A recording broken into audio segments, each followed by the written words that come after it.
আশা করি সকলেই খুব ভালো আছেন। সমপ্রেমের সংসারে আপনাদের সকলকে জানাই স্বাগত। ঘড়িতে বাজে এখন 8:30। কর্তামশাই যাচ্ছেন অফিসে। এখান থেকে খুব বেশি দূরের পথ নয়, 10 মিনিটের পথ।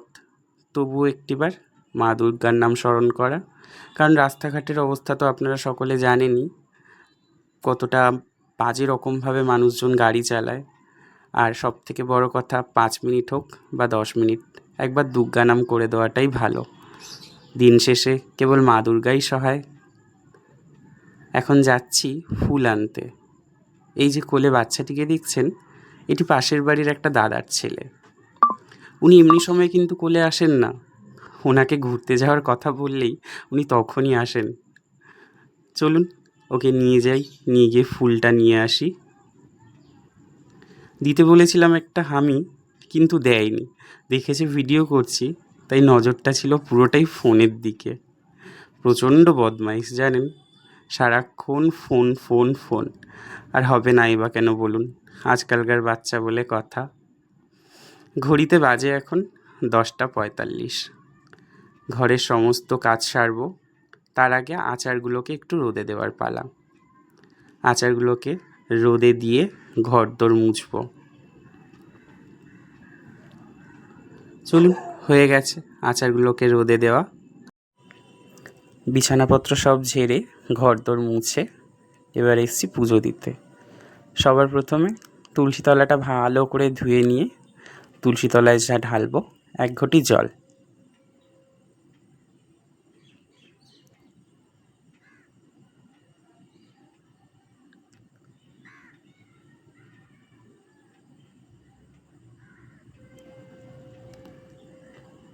চলুন, জল ঢালার কাজ হয়ে গেছে। এবার যাব ঘরে পুজোর জন্য। এখানে এইটা আরও একটু স্পিডে করতে হতো বা আরও একটু কেটে দিতে হতো। বাটা ভরে সাজিয়ে নিয়েছি সমস্ত ফুল। আর প্রত্যেক দিনের মতো সবার আগে নামিয়ে নিয়েছি ভোলা মহেশ্বরকে স্নান করানোর জন্য। ভোলা মহেশ্বরের সমস্ত গায়ের পৈতে সাপ সমস্ত কিছু খুলে রেখে আগে কষাকষিতে জলটা তৈরি করে নেব। গঙ্গা জলটা অনেক দিনই হয়েছে, শেষ হয়ে গেছে, আনা হয়নি। আর দোকানের গঙ্গা জল সত্যি বলতে ব্যবহার করতে ভালোও লাগে না। তাই ঠাম্মার শেখানো পদ্ধতি অনুসারে কষাকষিতে জল আর 2টো তুলসী পাতা দিয়েই বানিয়ে নিলাম গঙ্গা জল। ভোলানাথকে এবার ঘি আর মধু মাখাবো। দিয়ে দিলাম খানিকটা ঘি, খানিকটা মধু দিয়ে সুন্দর করে ভোলানাথের গায়ে ঘি আর মধুটা মাখিয়ে নেব। মাখানোর কাজ শেষ। এবার জল দিয়ে সুন্দর করে ঠাকুরকে স্নান করাবো। এক হাতে আছে ঘণ্টা, অন্য হাতে ঘটি। ঘণ্টাটা একটু বাজাতে বাজাতেই ভোলানাথকে করালাম স্নানটা।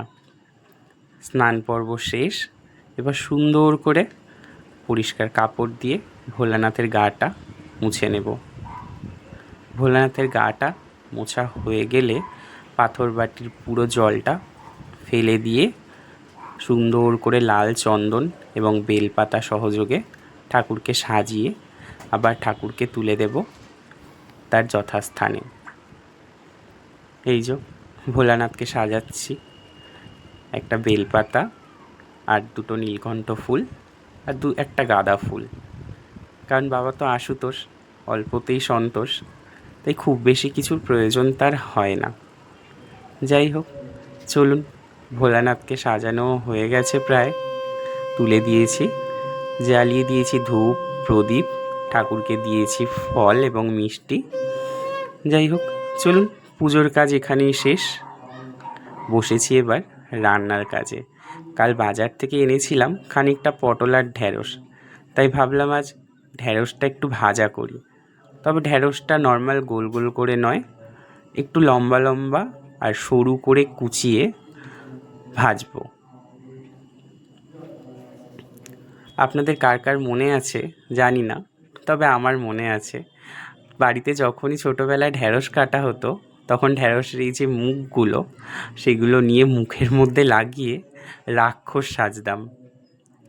হয়ে গেছে ঢ্যাঁড়স কাটা। এবার কাটবো আলু। আজ ঢ্যাঁড়স ভাজা আর ডিমের তরকারি করব, তাই তার জন্য কেটে নেব আলু। পাশে দেখতে পাচ্ছেন আরও একজন শুয়ে আছে, আমার বদমাইশ একটা, সারাক্ষণই ধান্দায় থাকে। আপনি একটু অন্যমনস্ক হলেই ঢুকে যাবে ঠাকুর ঘরে, আর তারপরেই সমস্ত ফুল, বেলপাতা, ঠাকুরের ঘটের কলা সব কিছুই তুলে উনি খেয়ে নেন, কোনো কিছুই আস্ত রাখেন না। এই যে শুরু হয়ে গেছে ওনার কাজ।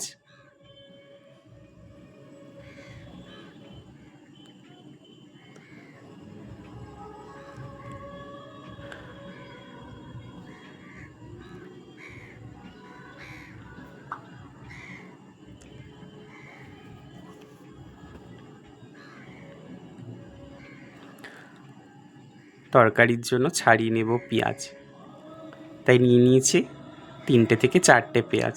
পেঁয়াজগুলো বড্ড ছোট ছোট, তাই 4টে পেঁয়াজ নিয়েছি।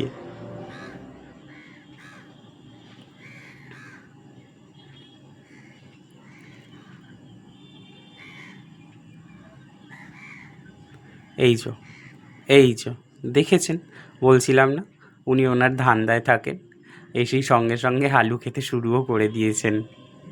যাই হোক, চলুন তাড়াতাড়ি সবজিগুলো কেটে বসাই এবার রান্না। এদিকে ভাত বসিয়ে দিয়েছি, ফ্রাইং প্যান গরম করে দিয়ে দিলাম 2টো শুকনো লঙ্কা, গোটা জিরে। ঢ্যাঁড়সটা ভাজবো, আপনারা চাইলে এর মধ্যে কিন্তু পেঁয়াজ কুচিও অ্যাড করতে পারেন। দিয়ে দিলাম ঢ্যাঁড়সগুলো, ভালো করে ঢ্যাঁড়সগুলো নাড়াচাড়া করে যতক্ষণ না ঢ্যাঁড়সের ওই আঠা আঠা ভাবটা কমছে ততক্ষণ পর্যন্ত কিন্তু এর মধ্যে আমি নুন বা হলুদ কিছুই দেব না। ভালো করে ঢ্যাঁড়সটা তার আগে পর্যন্ত ভেজে নেব।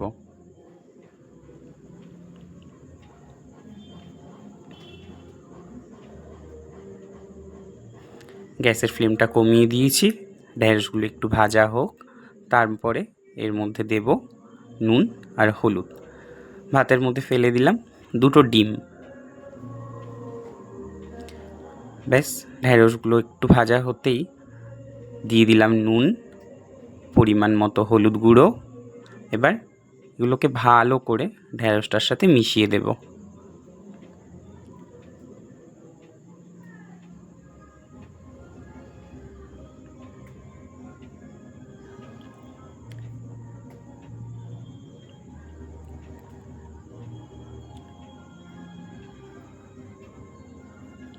ব্যাস, ঢ্যাঁড়স ভাজা হয়ে গেছে। এবার এটাকে একটা বাটিতে তুলে নেব। গ্যাসটা দিলাম বন্ধ করে। এই ঢ্যাঁড়সটা আপনারা নিরামিষের দিনেও বানাতে পারেন, আর যদি অন্য দিন বানান তাহলে একটু পেঁয়াজ কুচি দিলে এর স্বাদ বেড়ে যায় অনেকটা বেশি।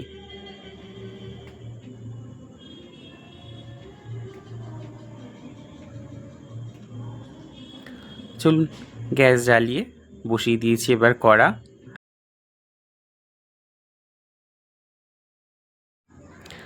কড়াটা একটু গরম হোক, তারপরে দিয়ে দিলাম এর মধ্যে তেল।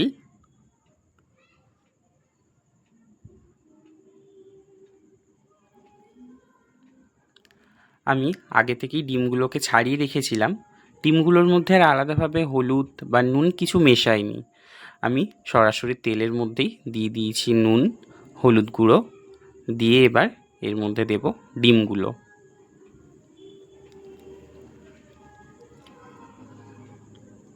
ডিম অনেক সময় গরম তেলে দিলে ফেটে যাওয়ার চান্স থাকে, একটু যদি চিড়ে দেওয়া হয় তাহলে আর ফাটার চান্সটা অনেকটাই কমে যায়। ডিমগুলোকে ভালো করে লাল করে ভেজে তুলে নেব। ওই তেলেই দিয়ে দেব কাঁচা পেঁয়াজ। পেঁয়াজগুলোকে ভালো করে লাল হওয়া পর্যন্ত একটু ভেজে নেব।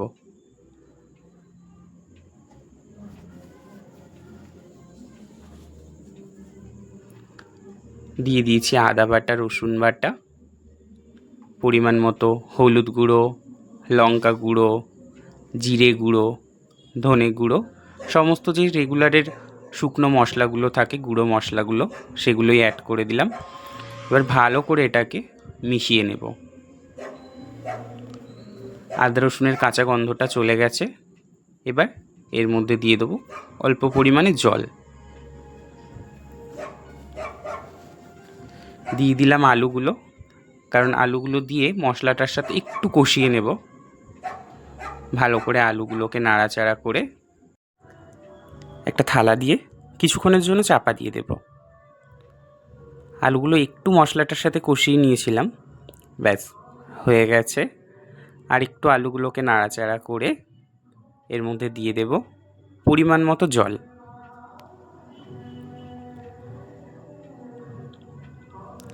যতটা জল প্রয়োজন ততটা জল দিয়ে আবারও দিয়ে দেব তরকারিটা চাপা।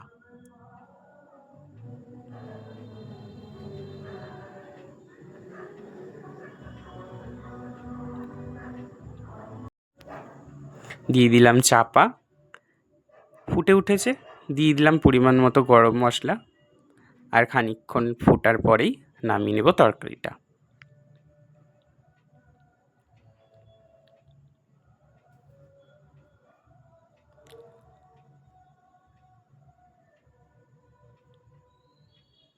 ব্যাস চলুন, তরকারি হয়ে গেছে। গ্যাস বন্ধ করে এবার নামিয়ে নেব। সমস্ত বাসনগুলো রেখে দিয়ে এবার পরিষ্কার করে গ্যাসটাকে মুছে নেব। যাই হোক, চলুন ভিডিওটা আজকে এখানেই শেষ করছি। সকলে ভালো থাকবেন, সুস্থ থাকবেন। ভিডিওটা কেমন লাগলো অবশ্যই কমেন্ট করে জানাবেন। যদি ভালো লাগে একটা লাইক করে দেবেন। সকলকে অসংখ্য ধন্যবাদ।